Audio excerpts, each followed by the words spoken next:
Vous pensez peut-être que la WWE n'est qu'une promotion de catch professionnel où les gens se battent entre eux et gagnent beaucoup d'argent. Et si nous vous disions qu'il se passe beaucoup plus de choses en coulisses que vous ne le pensez, nous parlons ici de secrets incroyables. Speed! What? Speed! What? You're in the Rumble. Go! What you mean? Are you serious? Qui pourraient complètement changer la façon dont vous voyez vos catcheurs préférés ou même le catch professionnel dans son ensemble. Quels sont les plus gros secrets qui ont été divulgués par erreur? Découvrons-le. Et le dernier secret de cette vidéo va vous époustoufler. En entrant directement dans le vif du sujet, vous est-il déjà arrivé, en rentrant chez vous après avoir assisté à un événement de la WWE, de voir les chiffres de fréquentation enregistrés en ligne le lendemain et de vous dire « la foule n'avait vraiment pas l'air si nombreuse que ça ». Eh bien, c'est parce qu'en réalité, elle n'était pas si nombreuse que cela. C'est l'un des plus grands et des plus anciens secrets de la compagnie. Mais la WWE ment toujours sur ses chiffres de fréquentation. Nous sommes d'accord, c'est une allégation folle, mais c'est la vérité. Pendant des décennies, la WWE a été la plus grande promotion de catch au monde. La société est synonyme de grandeur et de richesse, qu'il s'agisse des catcheurs figurant sur la carte de la promotion, des célébrités invitées. Speed! What? Speed! What? You're in the Rumble. Go! What you mean? Are you serious?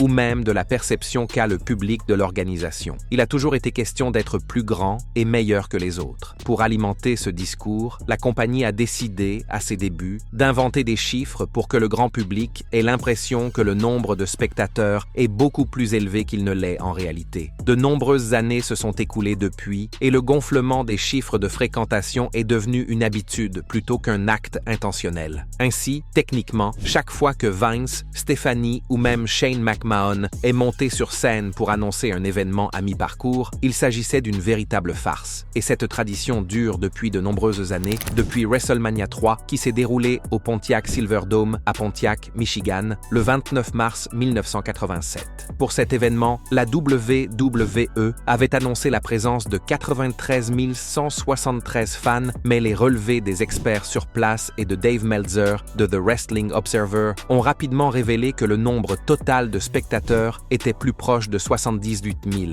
Ce n'est qu'un exemple parmi tant d'autres. Les chiffres annoncés pour WrestleMania 24, 27 et WrestleMania 33 ont tous été gonflés de 9 à 10 000 personnes. Ceux de WrestleMania 25, WrestleMania 30, WrestleMania 28 et WrestleMania 34 ont été gonflés de 14 à 18 000 personnes. Le pire de ces gonflements de l'affluence a été enregistré pour le mémorable WrestleMania 32 qui s'est déroulé à l'AT&T Stadium d'Arlington, au Texas. Cet événement avait peut-être le programme le plus chargé depuis WrestleMania 3, un match triple menace entre Charlotte Flair, Becky Lynch et Sasha Banks pour le championnat féminin de la WWE, The Undertaker contre Shane McMahon dans un match Hell in a Cell et un événement principal entre Roman Reigns et Triple H avec le championnat du monde des poids lourds en jeu. Les fans et les médias ont prédit que ce serait l'événement qui battrait le record d'affluence établi il y a près de 30 ans. Qu'a donc fait Vince McMahon? Il s'est assuré que les attentes et le battage médiatique des fans soient satisfaits, non pas en faisant de la publicité supplémentaire ou en obtenant la plus grande arène possible, mais en corrigeant les chiffres. À la fin de la soirée, The Rock est monté sur scène avec son lance-flamme et a annoncé que le nombre de spectateurs s'élevait à 101 763. La foule s'est levée en masse et les fans du monde entier ont eu le sentiment d'avoir joué un rôle dans une journée historique pour la société. Mais peu de temps après, la vérité a été révélée. L'enregistrement d'une conférence téléphonique trimestrielle de février 2017, qui a fait l'objet d'une fuite, a révélé que Vince McMahon avait déclaré que le chiffre annoncé incluait les huissiers et les billettistes. Mais même cela s'est avéré faux puisque le département de police d'Arlington, qui était en service lors de l'événement, a révélé que seulement 80 709 sont entrés dans l'AT&T Stadium pour WrestleMania 32. D'autres sources comme WrestleNomics ont même affirmé que le nombre de spectateurs était inférieur à 80 000. Ainsi, bien qu'il n'y ait pas de chiffre exact pour résumer l'affluence, au moins les chiffres de l'affluence ont été gonflés de 20 000. C'est assez fou, vous ne trouvez pas? Et si vous vous demandez comment la WWE a pu modifier à ce point les chiffres de fréquentation d'événements diffusés à la télévision et sur des plateformes de streaming dans le monde entier, voici un secret qui rend la chose possible: les crowd edits. S'il n'y avait pas autant de preuves de ce phénomène, la WWE le nierait probablement jusqu'à la mort. Malheureusement pour Vince McMahon et consorts, au fil des ans, les montages de foule sont devenus de moins en moins subtils, à tel point que vous pouvez vous en rendre compte par vous-même. Il vous suffit d'assister à un événement en direct, de faire attention à ce qui vous entoure et d'essayer de ne pas vous laisser emporter par le suspense des matchs, puis de rentrer chez vous et de regarder à nouveau l'intégralité du spectacle. C'est clair comme de l'eau de roche. Pendant des années, la WWE a manipulé les bruits de la foule pendant les spectacles en direct pour obtenir des sons complètement différents lorsqu'ils sont diffusés à la télévision ou sur d'autres plateformes de streaming. Cela va des acclamations aux huées, en passant par la suppression des chants jugés inappropriés, la modification des niveaux sonores et même l'ajout d'autres sons préenregistrés qui se fondent dans l'audio des nouveaux spectacles. Pour réaliser ces montages, lorsqu'un spectacle en direct est enregistré dans une arène avec des fans, la plupart du temps, le spectacle n'est diffusé à la télévision que quelques jours plus tard. Pendant cette période, d'1 ou 2 jours, l'équipe de production passe du temps à regarder et à réécouter l'ensemble de la production, après quoi elle filtre et mélange les sons de la foule pour les rendre plus forts et les doter d'un peu plus de puissance. D'autres fois, ils suppriment certains sons et d'autres jours, ils fusionnent des sons qui n'ont jamais été présents. Comme la plupart des secrets que vous verrez dans cette vidéo, la WWE utilise ces mouvements depuis le début des années 90. Un exemple notable est celui du Royal Rumble de 1992, lorsque Sid Justice s'est approché de Hulk Hogan et l'a jeté à l'extérieur du ring. Comme vous le savez, Hulk Hogan était le favori des fans et Sid Justice ne figurait pratiquement jamais sur la même carte que le Hulkster, de sorte que les fans présents dans l'arène ont été très impressionnés de voir l'outsider réussir. Pourtant, si vous revoyez ce spectacle sur n'importe quelle plateforme, vous entendrez des huées dans toute l'arène alors qu'en réalité, la salle entière était remplie d'acclamations de la part de fans impressionnés. Et ce n'est qu'un exemple parmi tant d'autres. Plus récemment, l'ajout du générique « C'est génial » a attiré l'attention de nombreux fans qui ont assisté à l'événement en direct et qui ne se souviennent pas avoir entendu de telles acclamations. Il y a aussi cette habitude de mauvais goût qui consiste à faire croire que les spectateurs sont déçus lorsque Roman Reigns perd un match, alors qu'en réalité, la plupart des fans l'acclament. Je ne veux pas être hostile, mais le fait que Roman Reigns soit aimé par tout le monde a été imposé à la gorge de nombreux fans à ses débuts. En général, les montages de foule sont réalisés par la WWE pour contrôler l'atmosphère, maintenir un certain niveau d'énergie jugé approprié par l'équipe de production et gérer le récit afin de s'assurer que les réactions de la foule correspondent à la narration à l'écran. Il ne s'agit donc peut-être pas d'un secret de polichinelle comme ce qui va suivre, mais il est difficile de faire admettre cela à l'un des hauts responsables de la promotion basé à Stamford.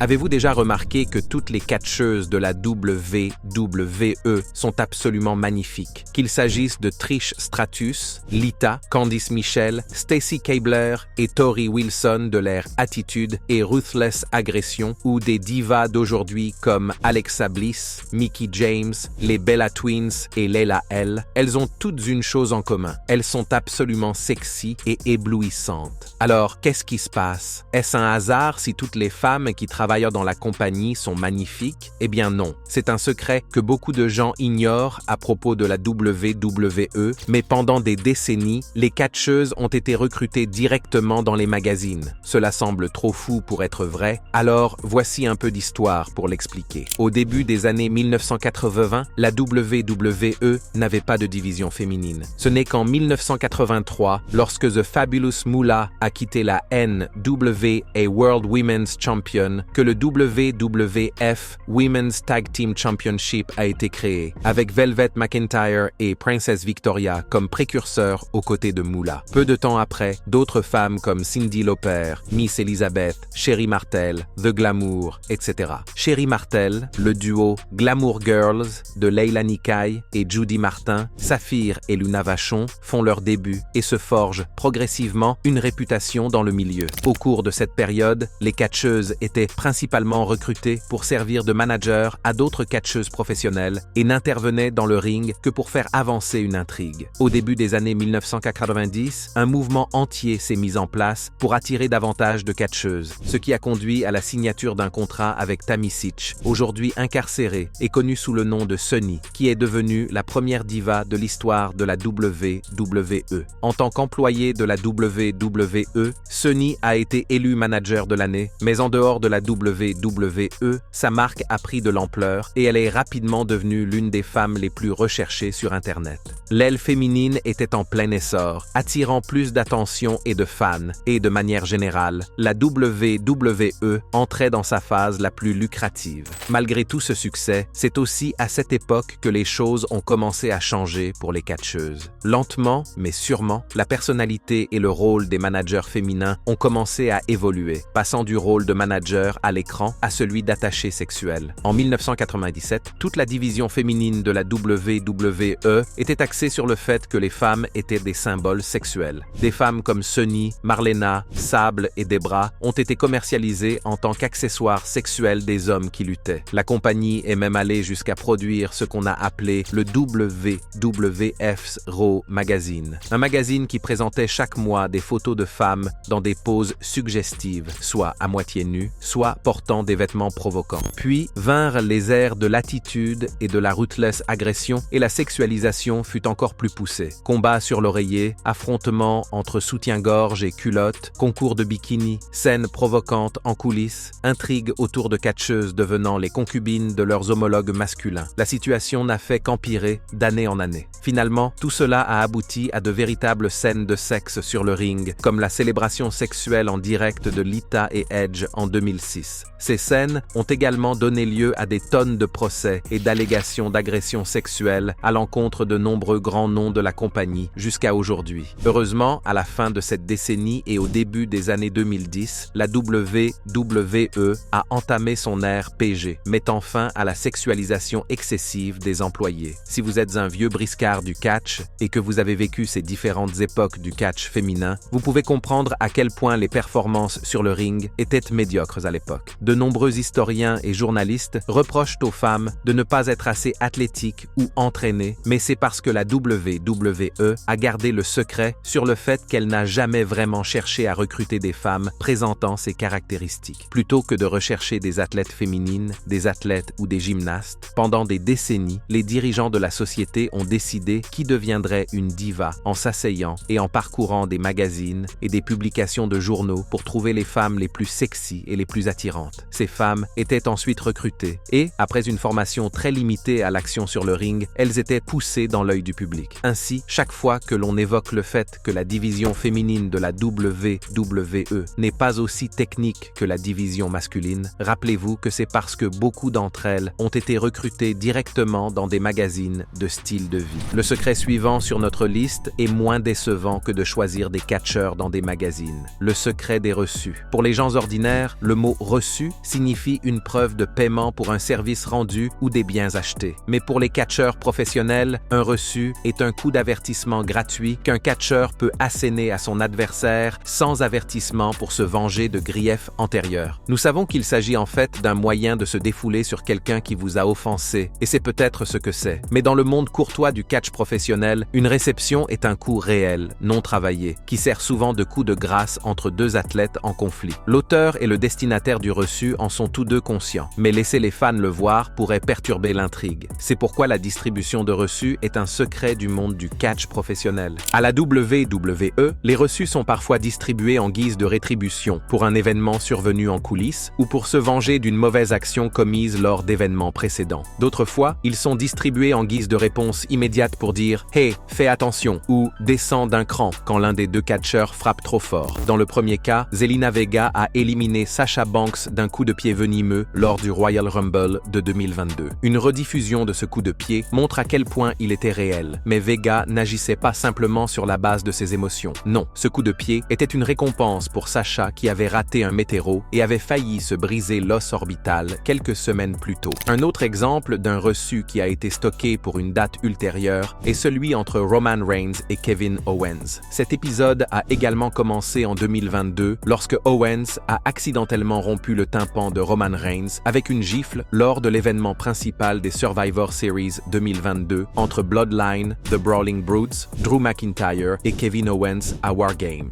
Le chef de tribu aurait été furieux après cet incident qui l'a rendu partiellement sourd d'une oreille pendant un certain temps, mais il a réussi à contenir ses émotions jusqu'au dernier événement de SmackDown en 2022. Ce soir-là, Reigns a fait équipe avec Sami Zayn pour affronter Owens et John Cena et il a eu l'occasion de se venger en frappant Owens avec un lariat brutal qui a fait gonfler l'œil d'Owens. En ce qui concerne les recettes qui sont délivrées presque immédiatement, un moment mémorable a été celui entre l'Undertaker et Batista à WrestleMania 23. Pour être juste envers les deux hommes, ce match était très disputé et le titre de champion du monde des poids lourds était en jeu. Mais Batista s'est un peu laissé emporter par l'action et a fini par frapper le Deadman un peu trop fort sous l'oreille. Le Taker, en bon professionnel qu'il était, n'a pas réagi et n'a pas montré qu'il était blessé. Au lieu de cela, il a attendu son heure jusqu'à plus tard dans le match, lorsqu'il a frappé Big Dave d'un crochet du droit qu'il a laissé hébéter pendant quelques secondes. Alors oui, les catcheurs professionnels peuvent sembler être une bande de brutes sauvages avec peu ou pas de morale, mais il est agréable de voir qu'ils ont un code caché pour se garder les uns les autres en échec. Il suffit d'être très attentif pour s'en apercevoir. Un mouvement caché similaire effectué à la WWE, que la plupart des fans ne voient pas, même lorsqu'il est effectué à la vue de tous, est le Slaps and Claps. À l'époque, c'était l'un des signaux cachés les plus courants dans le catch professionnel. Les catcheurs se giflaient eux-mêmes, mais aussi leurs adversaires, leurs coéquipiers ou même l'arbitre pour signaler quelque chose. La plupart du temps, se gifler soi-même était un moyen de créer une illusion auditive d'impact lors d'un mouvement tel qu'un super kick,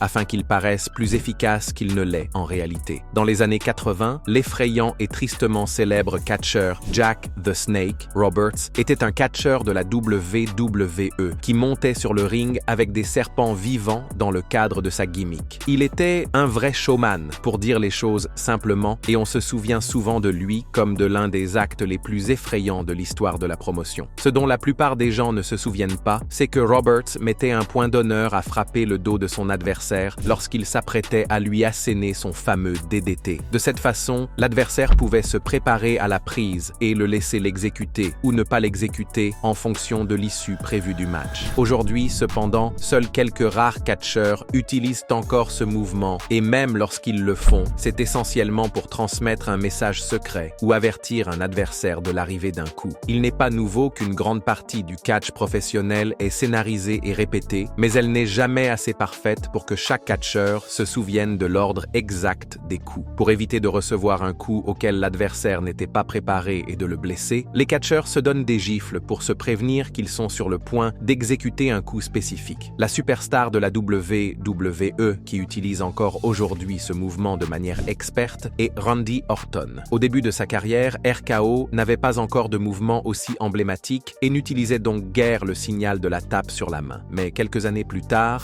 un adversaire peut le bloquer et d'autres fois, il peut le renverser. Alors, comment faire la différence? Eh bien, lorsque RKO n'applaudit pas et tente de frapper le Power Slam, c'est un signe pour l'adversaire d'inverser le mouvement. Quel que soit le stade du match ou le résultat final, chaque fois que Randy Orton frappe son coup fétiche sans applaudir au préalable, il permet à son adversaire d'inverser le mouvement ou de le bloquer, selon le cas. Mais lorsqu'il applaudit, c'est la fin du match pour celui qui s'est trouvé sur son chemin. Et puis, il y a des secrets de ring qui ont été filmés et qui n'étaient censés se produire qu'une seule fois. Les rideaux suspendus de WrestleMania 20 en sont un exemple. Vous vous souvenez que nous avons mentionné à quel point le catch féminin était sexualisé? Ce moment découle de l'un de ces épisodes et très peu de gens ont remarqué ce que la WWE avait prévu. Pour le 20e pay-per-view annuel de la compagnie en 2004, qui s'est tenu au Madison Square Garden à New York, un match spécial intitulé Playboy Evening Gown Match a été ajouté à l'affiche de l'événement. À l'époque, Sable et Tori Wilson, deux des plus grands noms du catch féminin, venaient de faire ensemble la couverture du magazine Playboy. En fait, elles étaient deux des femmes les plus populaires du monde du divertissement et Vince McMahon a senti le besoin de capitaliser capitaliser sur cet élan. Il a donc créé un match unique qui opposerait les deux femmes à Stacy Keibler et Miss Jackie qu'elles se disputent. C'était normalement une bonne décision pour la promotion du catch, mais ce n'était pas un match ordinaire. Non, au lieu de cela, il s'agissait d'un match dont le but était d'enlever les vêtements de son adversaire pour gagner. Aussi ridicule que cela puisse paraître, c'était le plan. Et finalement, il a été modifié pour que les femmes ne luttent que dans leur lingerie. Vince McMahon était sans aucun doute un obsédé sexuel, mais même lui percevait le risque de voir 4 femmes en sous-vêtements essayer de se déshabiller l'une l'autre. Il y avait un risque que les femmes s'exposent davantage ou qu'il y ait un dysfonctionnement de la garde-robe. La WWE a donc placé un grand rideau blanc au-dessus du ring, dans les combles. En cas de dysfonctionnement de la garde-robe, le rideau est détaché pour tomber sur le ring et couvrir les femmes. Ce n'est peut-être pas l'idée la plus brillante et elle n'aurait probablement pas fonctionné. Mais heureusement, on n'en est jamais arrivé là. Il n'y a pas eu de dysfonctionnement de la garde-robe qui a nécessité la chute du rideau et les fans ont passé toute la nuit à se demander pourquoi le tissu blanc était accroché. Si vous êtes l'un de ces fans, voilà votre réponse. Il serait assez injuste de dresser une liste des plus grands secrets révélés accidentellement en direct à la télévision sans mentionner l'un des plus grands gardiens de secrets de l'industrie, les arbitres. Où commencer vraiment? De vieilles têtes portant des tenues à rayures noires et blanches, prenant des décisions qui enlèvent tout plaisir au match ou se faisant tabasser en guise de soulagement comique. Parfois, les supporters les huent même parce qu'ils ne semblent pas jouer un rôle important dans l'issue du match. C'est ce que les arbitres semblent être en apparence, mais la vérité est qu'ils sont responsables de près de la moitié de toutes les choses qui font que les matchs de catch paraissent sporadiques. Il y a tellement de signes cachés auxquels l'arbitre doit prêter attention tout au long d'un match. Lorsqu'un catcheur se fait épingler, par exemple, on le voit le plus souvent regarder l'arbitre dans les yeux. Ce contact visuel est fait pour indiquer à l'arbitre que la tentative de plaquage ne va pas réussir. Mais lorsqu'un catcheur se fait pincer et qu'il ne regarde pas l'arbitre, qu'il ferme les yeux, qu'il se voile la face ou qu'il fixe les lumières du plafond, c'est un signe pour l'arbitre de terminer le décompte et de mettre fin au match. Seuls quelques rares amateurs de catch remarquent ce geste. Et même ceux qui sont assez observateurs pour saisir ce secret ne remarqueront pas que la main est serrée. Oui, encore une autre astuce utilisée par la plupart des catcheurs pour transmettre des informations secrètes aux arbitres. Lorsqu'un catcheur reçoit un coup à fort impact ou dangereux, on voit souvent l'arbitre s'accroupir pour s'occuper du catcheur à terre, n'est-ce pas? Dans ce cas, l'arbitre saisit les mains du catcheur et attend une pression, signe que le catcheur va bien et qu'il est en bonne condition pour continuer. D'autres jours, les arbitres serrent également les mains d'un catcheur pour lui signaler un avertissement venant de l'arrière ou simplement pour l'avertir qu'il doit se préparer à l'impact. Ce geste particulier se produit souvent à la WWE, mais il est rarement remarqué par la plupart des fans. Il y a d'autres tâches importantes que les arbitres accomplissent sans que les fans s'en aperçoivent, comme indiquer aux catcheurs qu'une pause publicitaire est imminente. Mais le verrez-vous un jour? Non, à moins d'être très attentif. Heureusement pour vous, nous vous avons révélé tous ces secrets afin que vous puissiez les repérer la prochaine fois que vous regarderez ou assisterez à un événement de la WWE. C'est tout pour cette vidéo sur les plus grands secrets de la WWE révélés accidentellement en direct. Lequel de ces secrets vous semble le plus surprenant? Faites-nous part de vos impressions dans la section des commentaires et avant de partir, n'oubliez pas d'aimer cette vidéo et de vous abonner à Ring Rivals pour ne pas manquer les prochaines.